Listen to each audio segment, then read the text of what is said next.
Hello guys, நான் தான் உங்கள் சித்தார்த். இதுதான் நம்ம சித்தார்த் பிளாக்ஸ். இன்றைக்கி நம்ம என்ன பண்ண போகிறோன்னா, வீட்டில் ஒரு 15 நாளாக இந்த பொறி கிடந்துச்சு. எங்கள் அத்தை என்ன பண்ணிட்டாங்க, அப்படியே திறந்து போட்டுக்கிட்டாங்க. இது என்ன ஆச்சு, அப்படியே பார்த்திங்கன்னா நமுத்து போச்சு. ஸோ இன்றைக்கி நம்ம என்ன பண்ண போகிறோன்னா, மசாலா பொரி தான் கைஸ் பண்ண போகிறோம். வாங்க எப்படி பண்ணுறதுன்னு பார்க்கலாம். ஃபஸ்ட்டு பார்த்திங்கன்னா இந்த மாதிரி ஒரு அலுமினியத்தில் கடாயை எடுத்துக்கங்க. கடாயை எடுத்துகிட்டு நீங்கள் யாருக்கு செய்கிறீங்கிறது ரொம்ப முக்கியம். நீங்கள் ஃபஸ்ட்டு எடுத்தோடனே பார்த்தீங்கன்னா தாளிக்கணும். பார்த்தீங்கன்னா சுகாஷ் பார்த்தீங்கன்னா இது கடலெண்ணெய், இது நல்லெண்ணெய். ஆனால் ரெண்டுத்தையும் விட கோகோனட் ஆயில் நீங்கள் யூஸ் பண்ணிங்கன்னா டேஸ்ட்டாக இருக்கும். எனக்கு வந்து கோகோனட் ஆயில் பிடிக்காது. ஸோ சின்ன பசங்களுக்கு செய்கிறீங்கன்னா நீங்கள் வந்து பார்த்தீங்கன்னா கடலெண்ணெய் யூஸ் பண்ணிக்கலாம். ஏன்னா அதில் கொஞ்சம் ஃபேட்ஸ் இருக்குது, அது இதாகும். பெரியவங்களுக்கு ஃபேட்ஸே வரக்கூடாது ஆனால் டேஸ்ட் இருக்கணும்னா நீங்கள் பார்த்தீங்கன்னா நல்லெண்ணெய் யூஸ் பண்ணிக்கலாம். நம்ம பார்த்தீங்கன்னா நான் இப்போ எனக்கு தான் செய்கிறேன். ஸோ நம்ம கடலெண்ணெய் யூஸ் பண்ணிக்கலாம். ஸோ பார்த்தீங்கன்னா கடாயை எடுத்து பார்த்தீங்கன்னா அடுப்பில் வச்சுக்கலாம். உங்கள் லைட்டு பார்த்தீங்கன்னா இங்கே இருக்குது. கேஸ் ஆன் பண்ணிட்டீங்களா? பார்த்தீங்கன்னா ஆன் பண்ணிக்கலாம். சிம்மில் வச்சுருங்க. ஃபஸ்ட்டு பார்த்துக்கோங்க, சிம்மில் இருக்கும். பார்த்தீங்கன்னா 2 டீஸ்பூன் கடலெண்ணெய். நம்மளுக்கு இவ்வளோ போதும். ஸோ கைஸ் பார்த்தீங்கன்னா நம்ம எண்ணெயை கொஞ்சம் குறைச்சி வச்சிட்டோம். ஏன்னா பார்த்தீங்கன்னா ரொம்ப அதிகமாக போயிடுச்சு. ஸோ நம்ம இப்போ எண்ணெயை ஊற்றிட்டோம்ல, கொஞ்சம் ஹீட்டு கொஞ்சம் இந்த லெவலுக்கு நீங்கள் இன்க்ரீஸ் பண்ணிக்கலாம். இன்க்ரீஸ் பண்ணிட்டு கரெக்டாக நடுவில் நிற்க மாட்டேங்குது. நான் கரெக்டாக நிற்க மாட்டேங்குது. நான் ஸ்டாண்ட் எடுத்து வச்சுக்கிறேன். கைத்தோட அந்த வயசுடும். ஸ்டாண்டில் வச்சாச்சு. பார்த்தீங்கன்னா அதோ இந்த சூட்டு பார்த்துக்கோங்க. இந்த அளவு நீங்கள் வச்சா பார்த்தீங்கன்னா போதும். இது வந்து பார்த்தீங்கன்னா எங்கள் அம்மா டை ஸோ கைஸ் பார்த்தீங்கன்னா இது வந்து எங்கள் அம்மா கொஞ்சம் கூட சொல்லிக்கல, ஃபுல்லாக நான் தான் செய்யறேன். ஸோ இந்த எண்ணெய் கொஞ்சம் நல்லா ஹீட் ஆகட்டும்.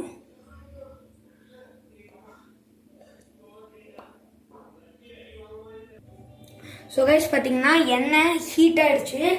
ஸோ நம்ம ஃபஸ்ட்டு தாளிக்கிற ஸ்டெப் தான் பண்ண போகிறோம். ஃபஸ்ட்டு நம்ம பார்த்தீங்கன்னா 2 டீஸ்பூன் கடுகு நம்ம ஆட் பண்ணிக்கலாம். அடுத்த ஸ்டெப் பார்த்தீங்கன்னா நம்ம உளுத்தம்பருப்பும் கடலைப்பருப்பும் ஆட் பண்ணுவோம். ஆனால் நம்ம இந்த கடுகு பொரிஞ்சோடனே தான் பார்த்தீங்கன்னா இது ரெண்டும் ஆட் பண்ணுவோம். ஏன்னு கேட்டிங்கன்னா ஃபஸ்ட்டே ஆட் பண்ணிங்கன்னா ஹீட் பத்தாது, அப்புறம் அந்த கடுகு டேஸ்ட்டு கசக்கும். ஸோ அதனால் நம்ம கடுகு பொரிஞ்சதுக்கப்புறம் தான் ரெண்டையும் ஆட் பண்ணோம். ஸோ இப்போ நம்ம வந்து கடலைப்பருப்பு ஆட் பண்ணிடலாம். அடுத்து பார்த்தீங்கன்னா உளுத்தம்பருப்பு ஆட் பண்ணிக்கலாம். இது நல்லா பார்த்தீங்கன்னா இதாகட்டும். நம்ம பார்த்தீங்கன்னா இது செய்யறதுக்கு உடன் கரண்டி எடுத்துக்கலாம். சகேஷ் பார்த்தீங்கன்னா உடன் கரண்டி அது தண்ணி போட்டோம்னா இங்கே சகேஷ் இது பார்த்தீங்கன்னா நல்லா பார்த்தீங்கன்னா இதாச்சு. நம்ம இப்போ கருவேப்பிலையை போட்டுடலாம். பார்த்தீங்கன்னா 2 கொத்து கருவேப்பிலை எடுத்து வச்சுருக்கேன். கருவேப்பிலை போடும்போது கொஞ்சம் பின்னாடி போட்டுருக்கீங்கன்னா ஏன்னா அது கொஞ்சம் பொரியும்.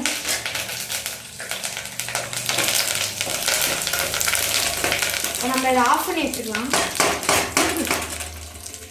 சுகாஷ் பார்த்தீங்கன்னா இப்போ என்ன பண்ணோம்னா நம்ம சுகாஷ் பார்த்தீங்கன்னா ஆஃப் பண்ண தேவையில்ல. நம்ம ஒரு 1 2 3 4 5 6 பல் பூண்டு எடுத்து இதில் பார்த்தீங்கன்னா இடிச்சுக்கலாம்.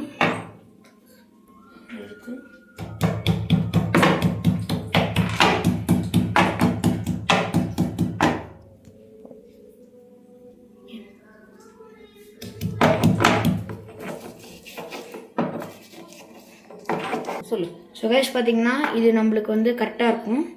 நம்ம இதை எடுத்து அப்படியே இதில் போட்டுருந்தோமா. சுகேஷ் பார்த்தீங்கன்னா இது அப்படியே நம்ம வலிச்சு இதில் போட்டுருந்தோம். இது போடும்போது ஸ்டிம்மில் வச்சே போட்டுக்கோங்க, இன்னும் மேலே தெரிக்கும். ஆனால் நான் ஃபுல்லாக போட்டுட்டேன். இது ஒரு ஓரமாக வச்சுக்கலாம். நம்ம கொஞ்சம் ஹீட் அதிகமாக வச்சுக்கலாம். வச்சு பண்ணிக்கலாம். பார்த்தீங்கன்னா ஸோ கைஸ் பார்த்தீங்கன்னா இது வந்து நல்லா பொரிஞ்சு வர வரைக்கும் வந்து பார்த்தீங்கன்னா நீங்கள் கிண்டிகிட்டே இருக்கணும். ஸோ கைஸ் பார்த்தீங்கன்னா இது நல்லா ஃப்ரை ஆகிடுச்சு. ஸோ நம்ம இப்போ ஒரு பிளேட் ஆஃப் நிலக்கடலை இருக்குது, அதை ஆட் பண்ணிக்கலாம். அப்போ தான் டேஸ்ட்டாக இருக்கும். இதுவும் நல்லா ஒரு 2 மினிட்ஸ்க்கு ஃப்ரை பண்ணி எடுத்துடலாம். ஸோ கைஸ் பார்த்தீங்கன்னா நீங்கள் ஏற்கனவே நல்லா பச்சை கடலைனா எண்ணெய் எக்ஸ்ட்ரா ஓடணும். அது மட்டும் இல்லாமல் எக்ஸ்ட்ரா டைம் ஃப்ரையாக ஓடணும். நாங்கள் பார்த்தீங்கன்னா இது கடையில் வாங்கினது, ஃப்ரை பண்ணி தான் வாங்கினது. ஸோ நாங்கள் கம்மி நேரம் எடுத்துக்கிட்டோம், கம்மி ஆயில் தான் யூஸ் பண்ணுறோம். ஸோ வந்து பார்த்தீங்கன்னா இதை ஃப்ரை பண்ணலாம். சிம்மில் வச்சுக்கலாம். இது வந்து இப்போ பார்த்தீங்கன்னா நல்லா ஃப்ரை ஆகிடுச்சு.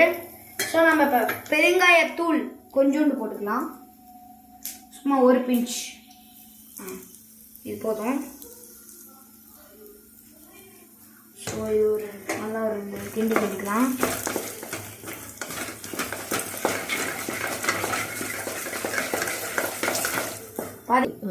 ஸோ கைஸ் பார்த்தீங்கன்னா அடுத்த ஸ்டெப் பார்த்தீங்கன்னா நம்ம பார்த்தீங்கன்னா மஞ்சத்தூள் 1/4 டீஸ்பூன் ஆட் பண்ணிக்கலாம்.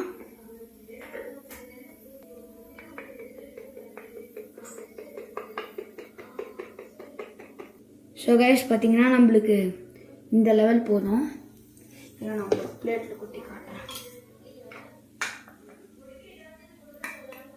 இந்த லெவல் பார்த்தீங்கன்னா நம்மளுக்கு போதும். அப்படியே ஆட் பண்ணிக்கலாம். உங்களுக்கு கலர் கொஞ்சம் எக்ஸ்ட்ரா வரணும்னா கூட நீங்கள் மஞ்சத்தூள் கொஞ்சம் எக்ஸ்ட்ரா ஆட் பண்ணிக்கலாம். எனக்கு கலர் ரொம்ப தேவை, உங்களுக்கு சோறு தான் முக்கியம். இது ஸோ கைஸ் நீங்கள் பார்த்தீங்கன்னா கலர் வரணும்னா எக்ஸ்ட்ரா மஞ்சத்தூள் கூட போட்டுக்கலாம். எனக்கு கலராக வேணும், நம்மளுக்கு சோறு தான் முக்கியம். ஸோ நம்ம டேஸ்ட்டை மட்டும்தான் பார்க்கணும்.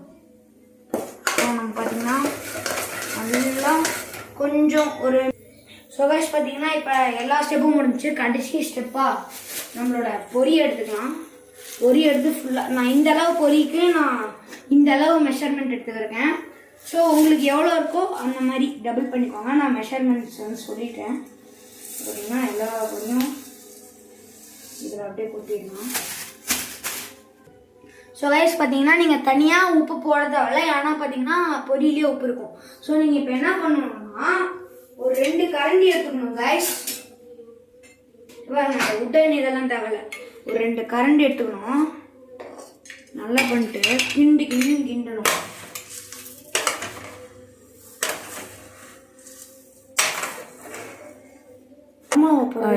சிம்மில் இருக்கணும். ஸோ கைஸ் பார்த்தீங்கன்னா நம்ம ஒரு ஸ்டெப்பே மறந்துட்டோம். என்னன்னு பார்த்தீங்கன்னா நம்ம வரமிளகாவை தாளிச்சு கொட்டல.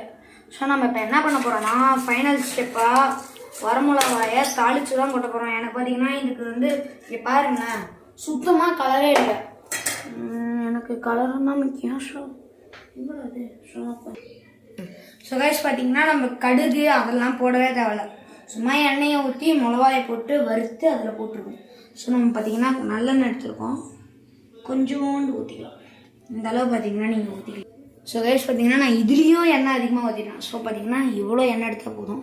ஸோ இங்கே பார்த்தாலே உங்களுக்கு தெரியும் கொஞ்சம் வந்து பார்த்தீங்கன்னா ஆயில் ஹீட் ஆயிடுச்சு. ஸோ நம்ம மிளகா எடுத்துட்டோம். ஸோ கைஸ் பார்த்தீங்கன்னா நம்ம வரமிளகா எடுத்துட்டோம். ஸோ நம்ம இந்த பொரிக்கு ஒரு 4 மிளகா எடுத்துட்டோம். இவ்வளோ போதும். இப்போ பார்த்தீங்கன்னா நம்ம இதை மூடி போட்டு ஸோ கைஸ் பார்த்தீங்கன்னா நம்ம 4 மிளகா எடுத்து வச்சு இதை நம்ம காம்பு உடச்சி போடலாம். காம்பு எனக்கு பிடிக்குது. ஸோ கைஸ் பார்த்தீங்கன்னா நம்ம 2 உடச்சி போட்டுடலாம்.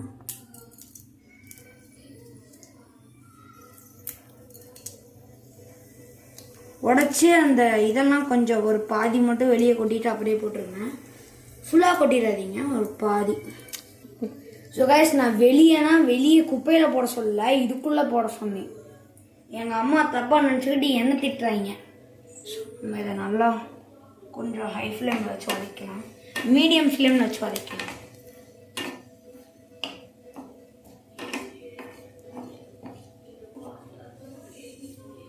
இவனை நல்லா பொரிச்சு வாட்டி எடுத்துடணும் கைஸ். ஸோ கைஸ் பார்த்தீங்கன்னா நம்ம எடுத்து கொட்டிடலாம். பார்த்தீங்கன்னா நம்ம ஸோ கைஸ் நம்ம முதல்ல மறந்த ஸ்டெப்பை இப்போச்சு கரெக்டாக ஞாபகம் வச்சு பண்ணிட்டோம். ஸோ இப்போ நம்ம கை துணியை எடுத்து கரண்டி எடுத்து பார்த்தீங்கன்னா நல்லா ஒரு கிண்டி விட்டுலாம்.